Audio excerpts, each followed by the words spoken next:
Hello friends, कैसे हैं आप सब लोग। मैं आपकी दोस्त श्वेता आपका स्वागत करती हूँ आपके ही YouTube channel Gurukul techno classes में। एक कदम लक्ष्य की ओर। तो क्लास आपकी शुरू हो गई। जल्दी से जल्दी इस क्लास को शेयर कर दीजिए ताकि ये और लोगों तक पहुंच जाए। तो अब बात करते हैं जो मैंने आपको इसकी पिछली क्लास में पढ़ाया था। तो इसकी पिछली क्लास में मैंने आपको मेटल पढ़ाया था कि मेटल को किन वर्गों में बांटा गया है, मेटल मतलब किस तरह के उनका डिवाइडेशन किया गया है। अब बात करते हैं इनके गुणों के बारे में। तो जो धातु के गुण कितने हिसाब से बांटे गए, तो इसके पहले मैंने आपको बताया था कि धातु के 3 प्रकार के गुण बांटे गए हैं। एक आपकी होती है फिजिकल प्रॉपर्टी, जिसे हम भौतिक गुण भी कहते हैं। और आपकी जो होती है दूसरी आपकी होती है आपकी मैकेनिकल प्रॉपर्टीज और आपकी थर्ड होती है केमिकल प्रॉपर्टीज। तो आज हम पहले डिस्कस करने जा रहे हैं सबसे पहले फिजिकल प्रॉपर्टीज की।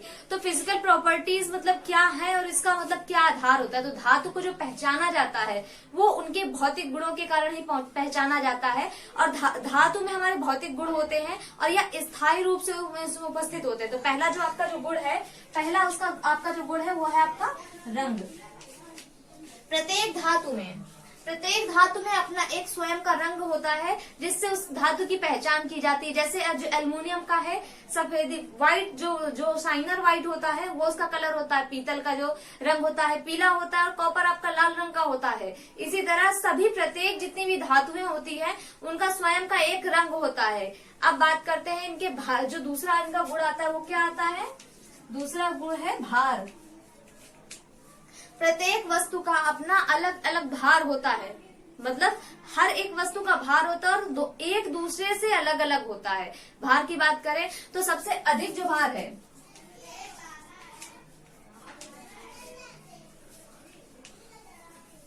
आपका शीशा जो है वो सबसे अधिक भारी है, जो कि आपकी ठोस धातु में होता है। पर आपकी एक ऐसी धातु भी है जो कि आपकी तरल पदार्थ में पाई जाती है, जिसे हम पारा कहते हैं। क्या कहते हैं? पारा। ये आपकी सबसे भारी होती है पर आपकी तरल द्रव होती है। पर आपका जो अगर ठोस में देखा जाए तो आपकी शीशा सबसे भारी धातु होती है। इसके बाद बात करते हैं आपकी सबसे हल्की धातु की। हल्की धातु की बात करें तो आपका एल्युमिनियम जो है आपका सबसे हल्की धातु है।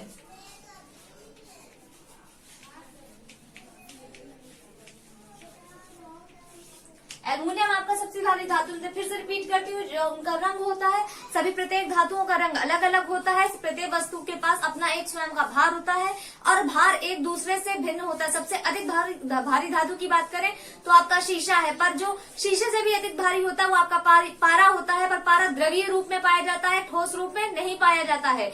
और बात करते हैं आपका सबसे हल्की धातु का, तो आपका एल्युमिनियम होता है। इसके बाद अगली बात करते हैं इसकी फ्यूजिबिलिटी की।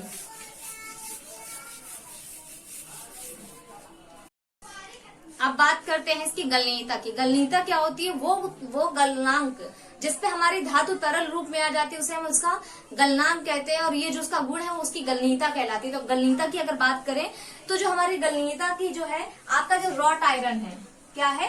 रॉट आयरन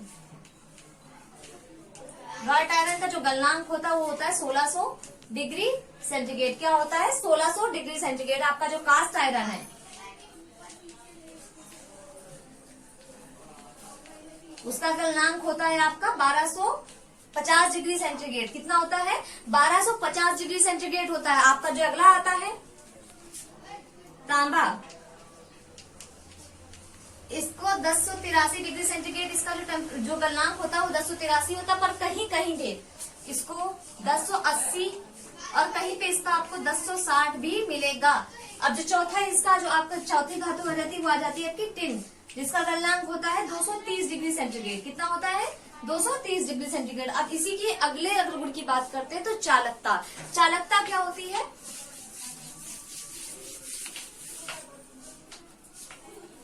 जो इसका चौथा गुण है आपका वो है इसका चालकता।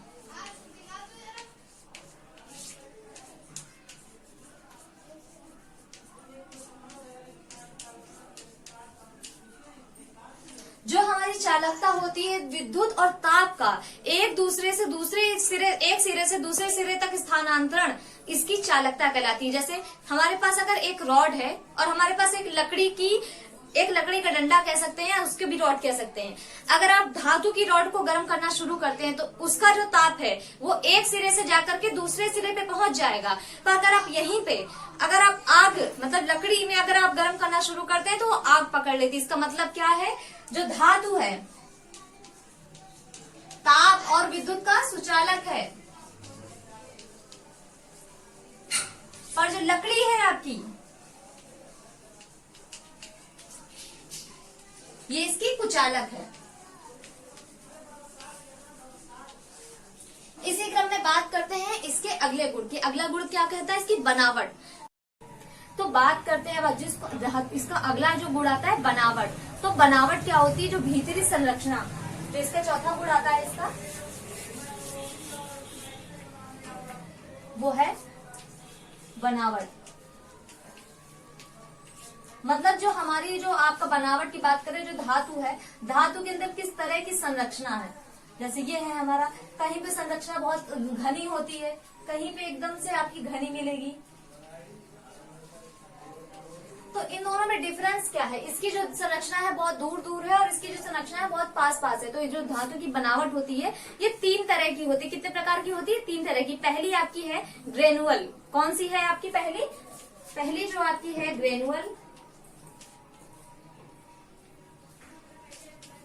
जो दूसरी संरचना है आपकी आती है फाइबर्स, और तीसरी आपकी आती है क्रिस्टलाइन। तीसरी आपकी कौन सी संरचना है, तीसरी है आपकी क्रिस्टलाइन।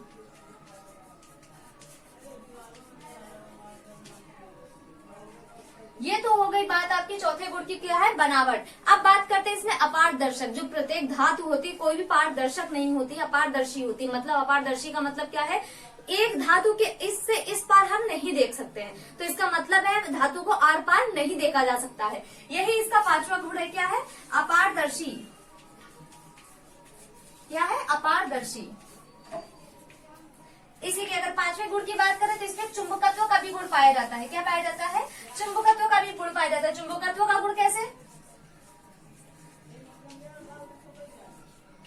चुंबकत्व का गुण अगर यहाँ पर आपका ये है आपका धातु दे रखा है, तो ये धातु को अपनी ओर आकर्षित करेगा। ये अपनी ओर आकर्षित करेगा, ये धातु अपनी ओर खींचेंगे। पर कहीं कहीं ये धातु को प्रतिकर्षित नहीं, यहाँ पर आपको ये आकर्षित करेगा। दोनों एक दूसरे की ही तरफ आएंगे। तो ये इसके चुंबकत्व का गुण होता है। अब इसमें अगले जो गुण की बात करते हैं, ये तो उसके हो गए भौतिक जो गुण है इसकी भौतिक संरचना के हिसाब से। अब इसमें बात करते हैं इसके जो मैकेनिकल गुण होते हैं, मतलब यांत्रिक गुण होते हैं। धातुओं की सर्वाधिक जो हमारे जो औद्योगिक क्षेत्र है वहां पे इसके उपयोग के हिसाब से इसकी मैकेनिकल विशेषताओं के अनुसार इसको पार्ट बनाने के लिए चुना जाता है। क्या किया जाता है, जो हमारे उद्योग है, जहाँ उद्योग इंडस्ट्री है, वहां पे पार्ट्स बनाने के लिए इनके मैकेनिकल गुणों के हिसाब से, किसके हिसाब से, मैकेनिकल गुणों के हिसाब से इनको हम चुनते हैं। तो सबसे पहले बात कर लेते हैं मैकेनिकल गुण में कौन सा पहला गुण आता है। तो अगर आप इसके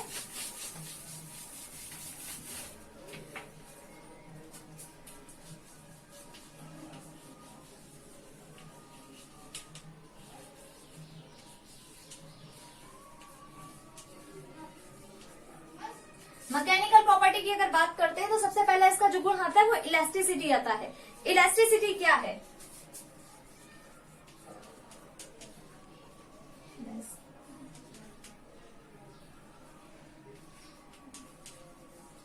इलास्टिसिटी ये है धातु को अत्यधिक लचीला होना, धातु का वह गुण जिसपे धातु पे डाला गया हुआ भार। जैसे अगर हम किसी भी, ये बॉडी है हमारी, इस बॉडी पे अगर हम इस प्रेशर देते हैं तो ये बॉडी थोड़ा सा आपका दबेगी। पर ये जो अगर हम जैसे इस भार को हम हटा लेते हैं, ये धातु में थोड़ा सा दबाव आएगा। पर अगर हम इस भार को हटा लेते हैं तो ये जो आपकी बॉडी है वापस से इसी आकार में पहुंच जाएगी। ये क्या होती है, धातु का लचीलापन होता है। पर लचीलेपन की बात आती है, इसमें 2 पॉइंट आते हैं लचीलेपन में। पहला आपका आता है यील्ड पॉइंट। क्या आता है आपका, यील्ड पॉइंट।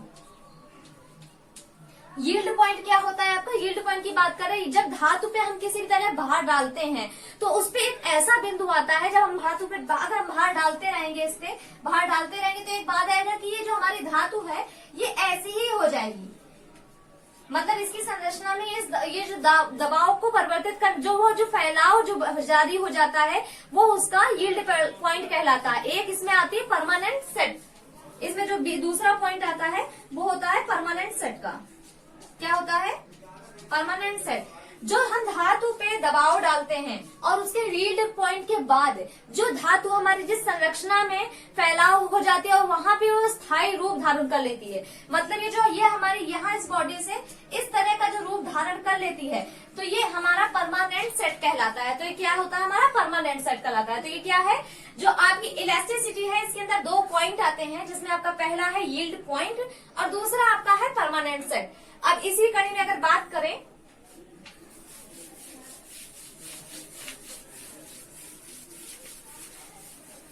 हम आपके अगले गुण की जो आपका आता है टेनासाइल स्ट्रेंथ। टेनासाइल स्ट्रेंथ क्या होती है? अगर हम किसी बॉडी पे दबाव डालते हैं तो उस दबाव को कितना सहन कर सकती है या सहन करने की जो क्षमता होती है वो उसकी टेनासाइल स्ट्रेंथ कहलाती है। क्या कहलाती है? इसकी टेनासाइल स्ट्रेंथ कहते हैं। जो दबाव को सहन करने की जो क्षमता होती है वो उसकी टेनासाइल स्ट्रेंथ कहलाती है। टेनासाइल स्ट्रेंथ को 3 फैक्टर्स में बांटा गया है। कितने फैक्टर में बांटा गया है? 3 फैक्टर में, जिसमें से पहला जो आपका आता है टेनासाइल स्ट्रेंथ, वो अधिकतम क्षमता जिसपे वह दबाव डालने में सहन कर लेती है, वो टेनासाइल स्ट्रेंथ में आती है आपकी।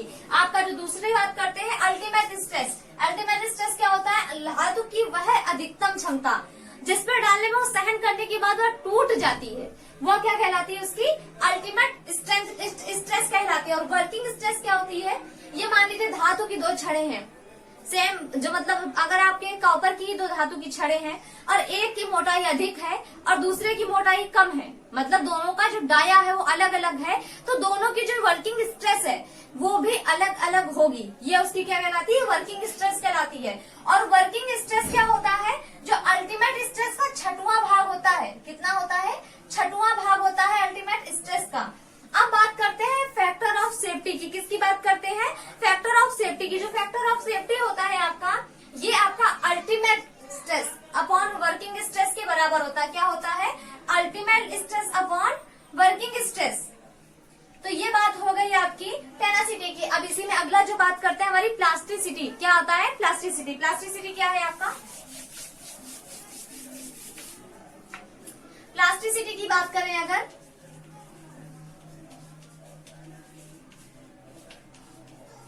प्लास्टिसिटी होता है जब हम किसी भी धातु पे दाब व ताप पे, किसी भी धातु पे दाब व ताप पर एक प्रेशर देते हैं, दाब व ताप पर।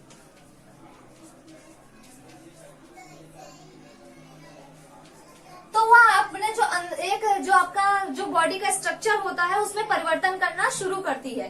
तो वह जिस परिवर्तन में जाके स्थिर हो जाती है वो आपकी प्लास्टिसिटी कहलाती है। क्या कहलाती है? प्लास्टिसिटी कहलाती है। अब आपकी बात करते हैं जो आपकी डक्टिलिटी की। किसकी बात करते हैं? डक्टिलिटी मतलब तन्यता। तन्यता मतलब है कि अगर हम किसी धातु का मतलब दबाव, तार जो होता है, जिस गुण के कारण हम किसी धातु का तार बना लेते हैं, वो तार के रूप में खिंचाव करते रहते हैं और वो तार के रूप में खिंचती रहती है, वो उसकी तन्यता कहलाती है। क्या कहलाती है? उसकी डक्टिलिटी कहलाती है। क्या कहलाती है? उसकी डक्टिलिटी कहलाती है। तो आपके ये जो गुण हो गए, अब इसके बाद बात करते हैं कठोरता की, उसकी हार्डनेस की बात करते हैं।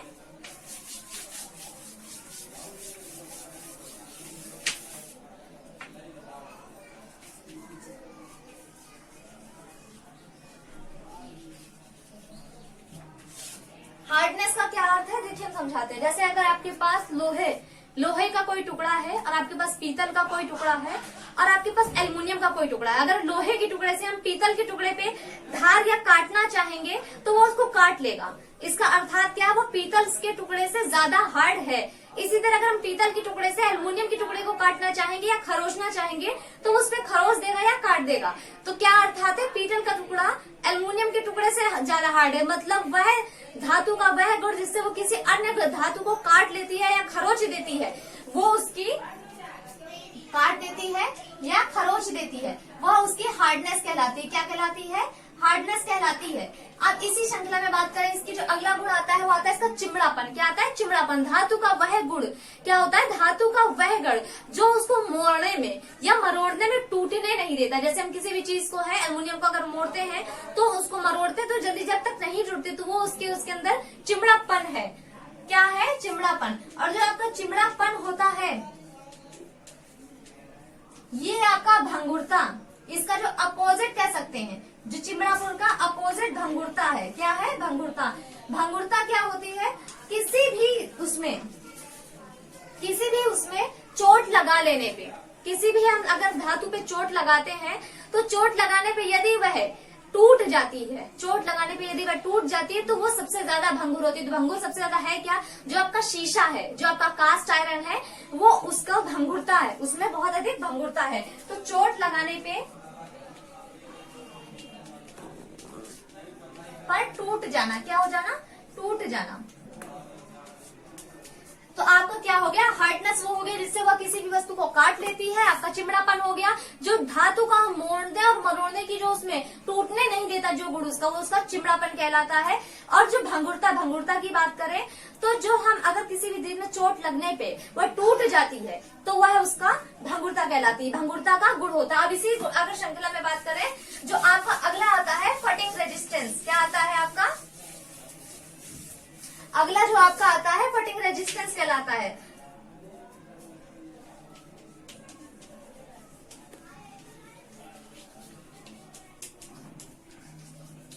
तो फटिंग रेजिस्टेंस है जो आपका दबाव को सहन करने की क्षमता, धातु को झटके सहन करने की जो क्षमता का गुण होता है। यदि अगर हम किसी चीज में चोट लग रही है और वो उस चीज को जितना सहन कर ले रहा है, वह जो गुण होता है चोट को सहन करने की क्षमता, उसकी फटिंग रेजिस्टेंस कहलाती है। क्या कहलाती है? फटिंग रेजिस्टेंस का गुण। अब उसके बाद बात कर लेते हैं उसकी मैलिबिलिटी की। मैलिबिलिटी की क्या है? धातु का वह गुण जिससे किसी ठंडी अवस्था में हम किसी भी धातु को अगर रोल करके, उसकी चादर रोल करके, पीट करके चादरें, तो मैलिबिलिटी में आपकी क्या होती है? पीट कर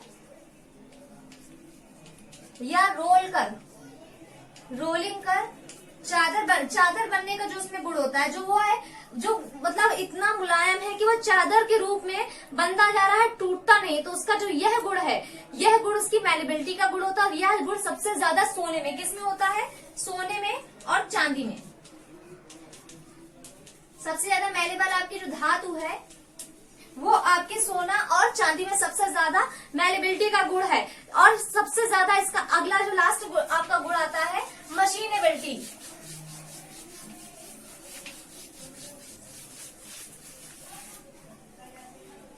जो अगला और आपका इस जो लास्ट गुण कह सकते हैं आपका मशीनेबिलिटी का गुण है। इस गुण में जिस कारण मशीनिंग करने में आसान होता है,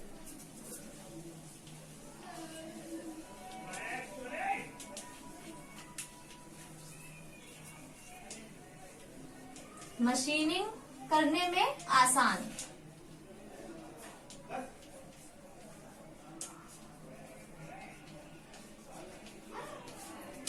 धातु के जिस गुण के कारण वह जो कोई भी धातु है वो मशीनिंग करने में जितनी आसान होती है वह उसकी मशीनेबिलिटी का गुण होता है। तो ये तो बात हो गई उनके यांत्रिक गुणों की और जो उनके भौतिक गुण हो गए। अब इसी श्रृंखला में जो अगला जो आपकी क्लास लेके आऊंगी मैं, इसमें आपके अयस्क। अयस्क क्या होते हैं? अयस्क कहाँ से पाए जाते हैं? अयस्क कितने प्रकार के होते हैं और किस तरह से जो पिग आयरन, रॉट आयरन और आपका कास्ट आयरन बनाना, ये अगली क्लासों में आपको मैं लेकर आऊंगी। तब तक के लिए अगर कोई बात ना समझ में आई हो किसी भी गुण के बारे में या कोई भी आपको चीज समझ में ना आ रही हो तो कमेंट्स में आप कमेंट्स कर सकते हैं। तब तक के लिए इस क्लास को लाइक करें, शेयर करें, सब्सक्राइब करें और घर पे रहें, सुरक्षित रहें। तब तक के लिए थैंक यू सो मच।